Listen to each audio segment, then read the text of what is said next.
Digital exclusive live. America Iran మధ్య నెలకొన్న వివాదం గురించి తెలిసిందే. ఇరాన్లో తీవ్రమైన ఆర్థిక సంక్షోభం నెలకొనడంతో అక్కడి ప్రజలు స్వచ్ఛందంగా రోడ్ల మీదకి వచ్చి తమ నిరసనను తెలుపుతున్నారు. అయితే ఈ నేపథ్యంలోనే నిరసనకారులకు మద్దతుగా నిలుస్తూ అమెరికా వారిలో ధైర్యాన్ని నింపుతోంది. అయితే ఖమేనీ ప్రభుత్వం సొంత ప్రజల్ని అతి ఘోరంగా చంపుకుంటోంది. చాలా నివేదికలు బయటికి కూడా వస్తున్నాయి. 18,000 మంది వరకు కూడా ఖమేనీ ప్రభుత్వం నిర్దాక్షిణ్యంగా చంపేసిందని. ఈ నేపథ్యంలోనే అమెరికా ఇరాన్కు పలుమార్లు హెచ్చరికలు జారీ చేస్తూనే ఉంది. బట్ ఇంకా మారణకాండ ఆగకపోవడంతో అమెరికా యుద్ధానికి సిద్ధమైనట్లు తెలుస్తోంది. ఇరాన్ సరిహద్దుల్లోకి అతి విధ్వంసకరమైన యుఎస్ఎస్ అబ్రహాం లింకన్ విధ్వంస నౌకను పంపినట్లుగా అయితే ఇన్ఫర్మేషన్ అందుతుంది. అయితే మరోవైపు ఇరాన్ మాత్రం అమెరికాతో చర్చలకు సిద్ధమే అంటూ చెప్తోంది. బట్ ఒక ఒత్తిడిని క్రియేట్ చేయడానికే ఈ విధ్వంస నౌకను ఇరాన్ సరిహద్దుల్లోకి అమెరికా చేర్చింది అన్న వాదన కూడా వినిపిస్తుంది. మరోవైపు ఇరాన్కు మద్దతుగా ఇజ్రాయెల్ కూడా యుద్ధానికి సిద్ధమవుతుంది. ఈ నేపథ్యంలో పరిణామాలు ఏ విధంగా ఉంటాయి అన్న ఒక ఉత్కంఠ అయితే నెలకొంది. ఈ నేపథ్యంలో అమెరికా ఇరాన్ మధ్య నెలకొన్న వివాదం గురించి ట్రంప్ ఏం మాట్లాడారో ఒకసారి చూద్దాం.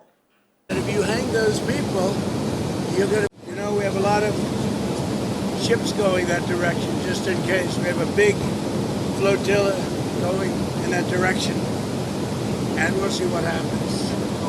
It's a big force. We have a big force going toward Iran. I'd rather not see anything happen, but we're watching them very closely.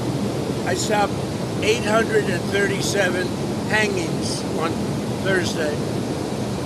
They would have been dead. Every one of them would have been hung. This is like from 1,000 years ago. This is an ancient culture. Very smart people, by the way, but it's an ancient culture. 837, mostly young men, were going to be hung on Thursday.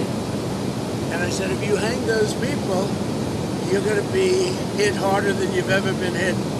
It'll make what we did to your Iran nuclear look like peanuts. And an hour before this horrible thing was going to take place, they canceled it, and they actually said they canceled it. They didn't postpone it; they canceled it. So that was a good sign.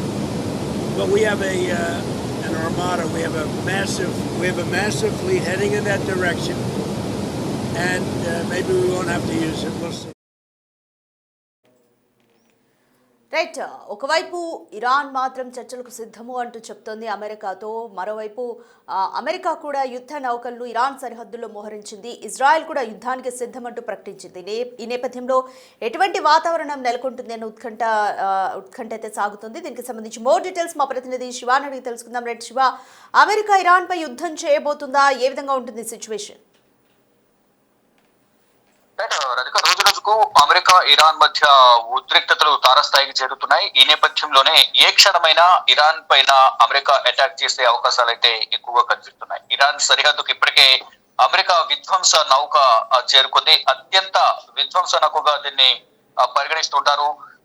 USS Abraham Lincoln పేరును ఈ విధ్వంస నౌకకు పేరు కూడా పెట్టారు. ఇటు యుద్ధ విమానాల్లో యుద్ధ సన్నాహాల్లో Israel కూడా ఉన్నట్లు కూడా తెలుస్తుంది. అమెరికా దాడి చేస్తే ప్రతీకారం తప్పదంటూ కూడా ఇరాన్ కూడా ధీటుగా బదులిచ్చేందుకు ఇరాన్ అధ్యక్షుడు గాని, ఇరాన్ సుప్రీమో ఖమేనీ గాని, అక్కడున్న మద్దతుదారులందరూ కూడా అమెరికాకు వ్యతిరేకంగా ఇప్పటికే సిద్ధమైనట్టు తెలుస్తుంది. తాము కూడా సిద్ధంగా ఉన్నట్లు ఇరాన్ సైన్యం ఒక ప్రకటన కూడా విడుదల చేసింది.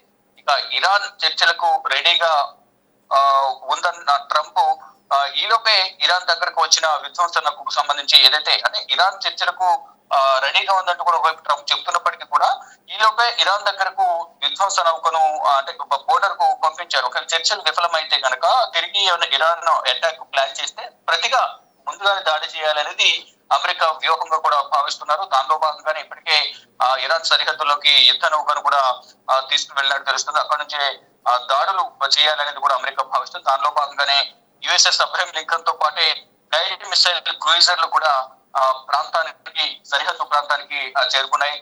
డిస్ట్రాయర్లు, జలంతర్గాములతో పాటు ఇతర నౌకలతో కూడిన స్ట్రైక్ గ్రూప్ కూడా దీంట్లో ఉంటున్నట్టు కూడా సమాచారం అందుతోంది. ఇక అమెరికాకు చెందిన కీలకమైన యుద్ధ విమానాలు ఈ నౌకలోనే ఉన్నట్లుగా కూడా అమెరికా వైట్ హౌస్ వర్గాలు చెప్తున్నాయి. దానిలో భాగంగానే ఇప్పుడు ఏ సమయంలోనైనా యుద్ధం జరగవచ్చు. అమెరికా ఇరాన్ పై అటాక్ చేయొచ్చు అనే ఒక ప్రచారం జరుగుతుంది. దానికి అనుగుణంగా ఇద్దరు కూడా సంసిద్ధంగా ఉన్నారు. ఇటు ఇరాన్ సరిహద్దులో అమెరికా యుద్ధ నౌకలను మోహరించింది. At the same time Iran కూడా మేము కూడా సిద్ధంగానే ఉన్నాము, తాను తెలుసుకుంటాం అన్నట్టుగా ఇరాన్ కూడా వ్యవహరిస్తుంది. గత కొంతకాలంగా కూడా ఇరాన్ అమెరికా మధ్య ఈ ఉద్రిక్త పరిస్థితులు నెలకొన్నాయి. దీని ద్వారా సామాన్య ప్రజలు చనిపోతున్నారు. వేల సంఖ్యలో మరణాలు జరిగాయి. ఇటు వేల సంఖ్యలో ఆసుపత్రుల పాలయ్యారు. కనీసం వాళ్ళకి ట్రీట్మెంట్ ఇచ్చేందుకు ఆసుపత్రుల్లో కూడా ఎటువంటి ఖాళీలు బెడ్లు కనిపించడం లేదు. ఎమర్జెన్సీ వార్డులు కూడా కిక్కిరిసిపోయాయి.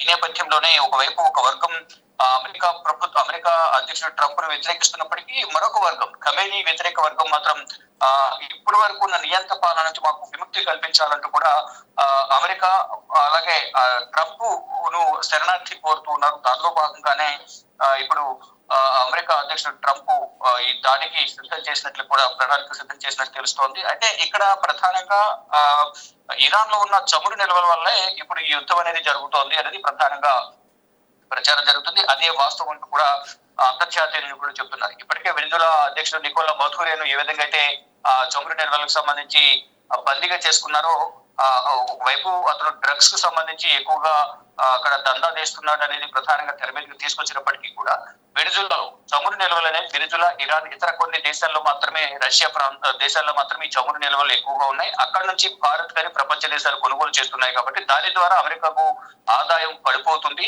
ఈ నేపథ్యంలోనే ఇటువంటి దేశాలను వారి చేతుల్లో పెట్టుకోవడం ద్వారా, వారిని బందీలుగా చేసుకోవడం ద్వారా అక్కడున్న చమురును కూడా వారు స్వాధీనం చేసుకుని అక్కడి నుంచి వారు విక్రయాలు చేసుకోవచ్చు అనేది అమెరికా భావిస్తోంది. దానిలో భాగంగా ఇటువంటి దాడులకు పాల్పడుతుంది అనేది కూడా అందరూ భావిస్తున్నారు. దానిలో వారు కొంతమంది వ్యతిరేకిస్తున్నప్పటికీ కొంతమంది ట్రంప్ తీసుకున్న నిర్ణయాలు కొంతమంది సమర్థిస్తూ ఉన్నారు. కానీ సొంత పార్టీలోనే ఉన్న కొంతమంది నేతలు కానీ అమెరికా ప్రజలు కానీ ఇటువంటి దాడులు అనేది కరెక్ట్ కాదు, ఒక దేశాధినేతను దేశంపై దాడి చేసి దేశాధినేతను ఏ విధంగా బందీలుగా చేస్తారు, అది ఎంతవరకు కరెక్ట్ అనేది ప్రధానంగా కొంతమంది వ్యతిరేకిస్తున్నప్పటికీ ఇటు ఇరాన్కి సంబంధించి మాత్రం వ్యతిరేక వర్గం, ఖమేనీ వ్యతిరేక వర్గం మాత్రం ఇటు ట్రంప్ తీసుకున్న నిర్ణయాలకు మద్దతు తెలుపుతున్నారు. మరి కొంతమంది కావాలని ఇక్కడ కృత్రిమ అలర్లు క్రియేట్ చేసి ప్రభుత్వానికి వ్యతిరేకంగా ట్రంప్ కు అనుకూలంగా వ్యవహరిస్తున్నారనేది ఖమేనీ గాని అక్కడున్న ప్రభుత్వ అధ్యక్షుడు ఇరాన్ అధ్యక్షుడు గాని చెప్తూ ఉన్నారు. కానీ ఏదేమైనప్పటికీ కూడా ఈ దాడులు ప్రతి దాడుల ద్వారా సాధారణ ప్రజల ప్రాణాలు పోవడం తప్ప ఎటువంటి లాభము ఉండదు. ఇది చర్చల ద్వారా సమస్యలు పరిష్కరించుకోవాలనేది అంతర్జాతీయ నిపుణులు చెప్తున్నప్పటికీ కూడా ఆధిపత్య పోరులో భాగంగానే ఇప్పుడు ఈ దాడులు ప్రతి దాడులు జరుగుతున్నాయి. ఇక్కడ చమురు నిల్వలను దొంగిలించారని అమెరికా భావిస్తోంది. దానిలో భాగంగా ఇలా దాడులు చేయడం ద్వారా వారిని లోబర్చుకోవాలి, వారిని వారి చెప్పు చేతులు పెట్టుకోవాలని భావిస్తున్నారు. ఈ నేపథ్యంలోనే వెనిజులా అధ్యక్షుడు వారి మాటలు వినకపోవడం వల్లే బందీలుగా చేసుకున్నారు, భార్యాభర్తలు ఇద్దరిని న్యూయార్క్ తరలించారనేది ఇప్పుడైతే అందరూ భావిస్తూ ఉన్నారు. At the same time next ఎవరు అనేది ప్రచారం జరిగిన నేపథ్యంలో నెక్స్ట్ ఇరాన్ పై దాడి చేశారు. దాడి అనేది జరుగుతూనే ఉంది. వేల సంఖ్యలో మృతులు జరిగాయి, మరణాలు జరిగాయి. ఇప్పుడు అనేక మంది ఆసుపత్రులు పాలయ్యారు. వారిలో కూడా చాలా మంది పరిస్థితి విషమంగా ఉంది. కానీ ఇప్పుడు లాభం పొందేది అమెరికా అధ్యక్షులు కానీ నష్టం మాత్రం ఇరాన్ కు జరుగుతోంది. ఇతర దేశాలకు లబ్ధి చేకూర్చేందుకు సొంత దేశంలో ఉన్న సైనికులను సొంత ప్రజలను చంపుకుంటున్నారనేది ఇటు ఇరాన్ ప్రభుత్వం, ప్రస్తుత ప్రభుత్వం అయితే ఇరాన్ వ్యతిరేక వర్గం మీద, ఖమేనీ వ్యతిరేక వర్గం మీద విమర్శలు చేస్తున్నారు. మరి ఏదేమైనప్పటికీ కూడా ఇప్పుడు త్వరలోనే యుద్ధం జరగవచ్చు అనేది, అంటే ఇప్పుడు ఒకవైపు చర్చలకు ట్రంప్ సిద్ధంగా ఉన్నామని చెప్పినప్పటికీ కూడా ఒకరు చర్చలు విఫలమైతే తర్వాత వ్యూహం ఏంటి అనే దానిలో భాగంగానే ఇప్పటికే ఇరు దేశాధినేతలు కూడా, ఇరు దేశాలు కూడా సైన్యం కూడా సరిహద్దులో మోహరించి దాడులు ప్రతిదాడులకు సిద్ధంగా ఉన్నాయి. రాధిక. రైట్ శివ, ఈ నేపథ్యంలో ఇజ్రాయెల్ కూడా ఇరాన్కు మద్దతు పలుకుతుంది. ఒకవేళ యుద్ధం అంటూ సంభవిస్తే ఇజ్రాయెల్కు ఇరాన్కు మధ్య, అలాగే అమెరికాకు, ఈ మూడింటి మధ్య ఏ విధంగా ఉండబోతోంది సిచ్యువేషన్ అని అనుకోవచ్చు? రెండు దేశాల మధ్య యుద్ధం అనేది మూడు దేశాల పోరుగా కూడా పరిగణిస్తూ ఉన్నారు. అంటే అమెరికా లాంటి పెద్ద దేశాలు ఎదుర్కోవడం ఇరాన్ కు సాధ్యం కాదు అనేది ప్రధానంగా అందరూ భావిస్తున్నారు. ఈ నేపథ్యంలోనే ఇజ్రాయెల్ కూడా తోడుండి అమెరికాపై దాడి చేసేందుకు సిద్ధమవుతోంది. ఇప్పుడు అంటే ఇద్దరు కూడా, ఇటు ఇరాన్, ఇజ్రాయెల్ కలిసి అమెరికాపై దాడి చేసేందుకు సిద్ధమైన నేపథ్యంలో దానికి ప్రతి దాడి చేసేందుకు కూడా ఈ అమెరికా సిద్ధమవుతుంది. దానిలో భాగంగానే ఈ యుద్ధ నౌకను, విధ్వంసం క్రియేట్ చేసే యుద్ధ నౌకను ఇప్పుడు బోర్డర్ లో మోహరించారు. దాని ద్వారా చర్చలు కనుక విఫలమైతే మొదట ఎవరు దాడి చేస్తారని చూడాల్సి ఉంది. దాడి చేసిన తర్వాత ప్రతి దాడులు అనేది మూడు దేశాలు కూడా ఒకరిపై ఒకరు దాడులు చేసుకునే అవకాశం అయితే కనిపిస్తూ ఉంది. Thank you Shiva. ఏ క్షణమైనా కూడా అమెరికా ఇరాన్ పై అటాక్ చేయొచ్చు. ఇది ఇప్పుడు నెలకొన్న సిచ్యువేషన్. ఇరాన్ సరిహద్దుకు అమెరికా విధ్వంస నౌక, అత్యంత విధ్వంస నౌకగా యుఎస్ఎస్ అబ్రహం లింకన్ కు పేరుంది. యుఎస్ఎస్ అబ్రహం లింకన్ విధ్వంస నౌకను ఇరాన్ సరిహద్దులోకి చేర్చింది అమెరికా. ఒకవేళ అమెరికా దాడి చేస్తే మాత్రం ప్రతీకారం తప్పదు అంటూ ఇరాన్ చెప్పుకొస్తోంది. తాము కూడా సైన్యంతో సిద్ధంగా ఉన్నామంటూ ఇరాన్ చెప్తోంది. ఇజ్రాయెల్ కూడా మేము ఇరాన్ కు మద్దతుగా సైన్యంతో సిద్ధంగా ఉన్నామంటూ చెప్తుంది. మరి ఇరాన్, ఇజ్రాయెల్ రెండు కలిసి అమెరికాను ఎదుర్కోగలవా? ఏ విధంగా ఉంటుంది సిచ్యువేషన్? ఇరాన్లో మారణ హోమం ఇంకా ఆగుతుందా? దీనికి ట్రంప్ ఎండ్ కార్డ్ వేస్తారా? ఏ విధంగా ఉంటుంది అన్న సిచ్యువేషన్ ఏ విధంగా ఉంటుంది అన్న ఉత్కంఠ అయితే నెలకొంది.